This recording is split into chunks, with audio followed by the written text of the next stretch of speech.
नमस्कार। कन्या राशि वालों के लिए आगामी सप्ताह अर्थात 3 अगस्त से 9 अगस्त के बीच में ग्रहों का आपके जिन पे प्रभाव उसके समाधान को लेकर आया हूं। सबसे पहले शुरुआत चंद्रमा से करते हैं। चंद्रमा का सफर मीन राशि से लेकर आपके मिथुन राशि तक रहेगा, अर्थात आपकी राशि से सप्तम से लेकर दशम भाव तक चंद्रमा का सफर रहेगा। सप्तम चंद्रमा बहुत अच्छा होता है, मौज शौक में व्यतीत करता है। तो सप्ताह की शुरुआत जीवन साथी के संग के साथ मौज शौक में व्यतीत होती दिख रही है। मौज शौक का मतलब हम खुश प्रसन्न जीवन के कुछ चीजें कर रहे हैं। और जीवन साथी के साथ क्यों? क्योंकि सातवां चंद्रमा है और सातवें घर को जीवन साथी का लॉर्ड बृहस्पति उच्च का आशीर्वाद दे रहा है।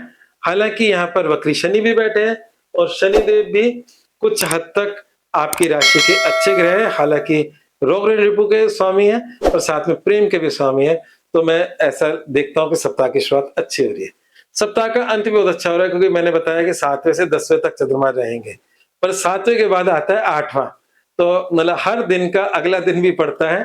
तो अगला दिन अच्छा है बुरा है वो हम ज्योतिषी बताते हैं। तो कह सकते हैं कि सप्ताह के पहले 2 दिन अच्छे हैं और उसके बाद 4 अगस्त की रात 9:54 से 6 अगस्त रात्रि 1:53 तक जो चंद्रमा है वो आपकी राशि से अष्टम चंद्रमा होगा। अष्टम चंद्रमा अच्छा नहीं होता, उसमें हम ये कह सकते हैं कि हानि का होता है। हानि चाहे वो मतलब एक्सीडेंट के रूप में हो, चोरी के रूप में हो, आपके मतलब डिफेम के रूप में हो, धन के मतलब डिस्टर्ब होने के रूप में हो, तो वो चंद्रमा अच्छा नहीं होता। तो इस समय हमें सतर्क रहना चाहिए अपने कामों को लेकर। तो हम ये कह सकते हैं कि 5 और 6 तारीख आपके लिए कष्टकारी है और 7 से 9 आपके लिए अच्छी है। और सप्ताहांत आपका 10वां चंद्रमा होगा, जो आपके कार्य क्षेत्र में वृद्धि या आपके कार्य क्षेत्र की समस्याओं के समाधान को लेकर आएगा। तो ये था आपका चंद्रमा का राशिफल। एक परिवर्तन और हो रहा है जो कि अच्छा हो रहा है, वो है बुध का परिवर्तन। बुध का परिवर्तन अभी तक आपकी राशि से 10वीं राशि में था। 10वीं राशि में स्व राशि का बुध था और ये बुध आपके करियर में स्ट्रेंथ दे रहा था, आपके कामों को आगे बढ़ा रहा था, आपके उच्चाधिकारियों से अच्छे संबंध बना रहा था।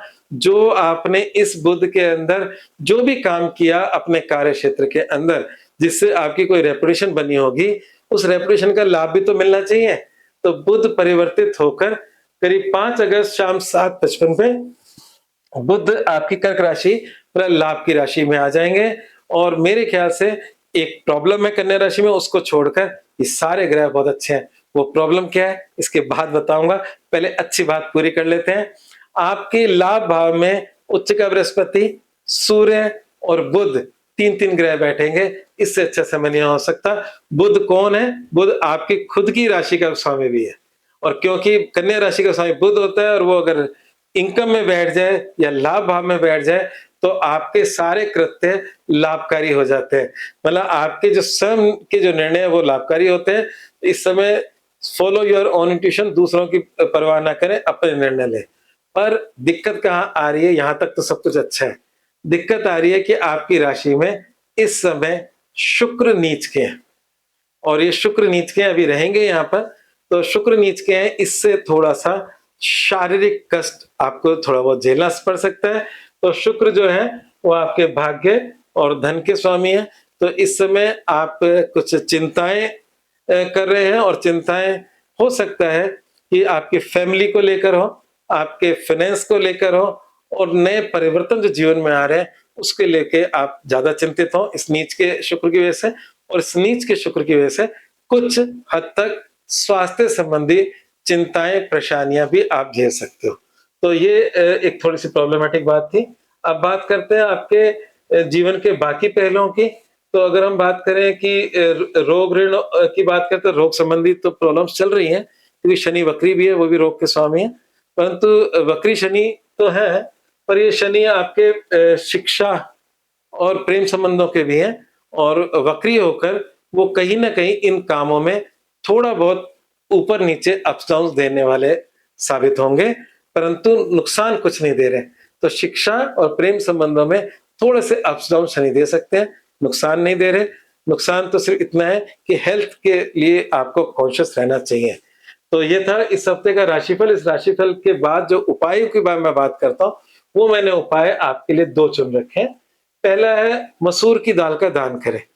तो यहाँ पर मसूर का मतलब होता है मंगल ग्रह, और मंगल इस समय आपके 10वीं राशि में बैठे हैं और कन्या राशि मतलब आपकी अपनी राशि पे दृष्टि कर रहे हैं, जहाँ ऑलरेडी शुक्र नीच के बैठे हैं। तो वहाँ पर मंगल आपकी राशि से भी जुड़ रहे हैं, आपके करियर से भी जुड़ रहे हैं, और उसमें छोटी-मोटी हानि और कहीं न कहीं स्ट्रगल दे रहे हैं, इसलिए इसका दान करने से उसमें लाभ मिलेगा।